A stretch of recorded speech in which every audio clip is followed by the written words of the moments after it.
नागपूर शहरात प्रहार जनशक्ती पक्षाच्या वतीनं मोठा शेतकरी मोर्चा काढण्यात आला। या मोर्चाचं नेतृत्व पक्षाचे अध्यक्ष बच्चू कडू यांनी स्वतः ट्रॅक्टर चालवत केलं।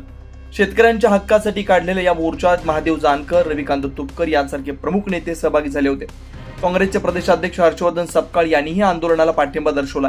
मोर्चात प्रमुख मागण्या म्हणून शेतकऱ्यांना कर्जमाफी, शेतमालाला हमीभाव, मच्छीमार, दिव्यांग व शेतमजूर यांच्या समस्या सोडवण्याची मागणी करण्यात आली। या मोर्चात हजारो शेतकरी ट्रॅक्टरसहित सहभागी झाले। शहापूर तालुक्यातूनही मोठ्या संख्येने प्रहार पदाधिकारी उपस्थित होते।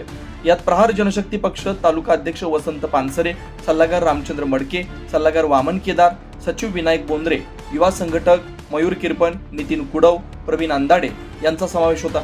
तर ग्रामपंचायत कर्मचारी वर्ग आणि दिव्यांग बांधव मोठ्या प्रमाणात हजर होते। मोर्चामुळे नागपूर हैदराबाद महामार्गावर 8 ते 10 किलोमीटर पर्यंत वाहनाच्या रांगा लागलेल्या होत्या।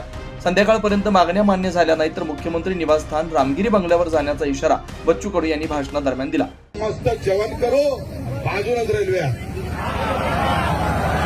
पूरा भारत बंद, पूर्ण भारत बंद करू, बाजून रेल्वे आहे। आम्हाला ते करायची वेळ आणू देऊ नका।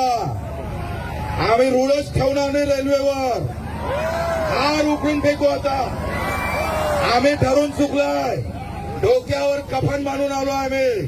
तुम्ही शेतीत मारलं आम्हाला, आंदोलनातही मारलं तर आम्ही भाग हटणार नाही।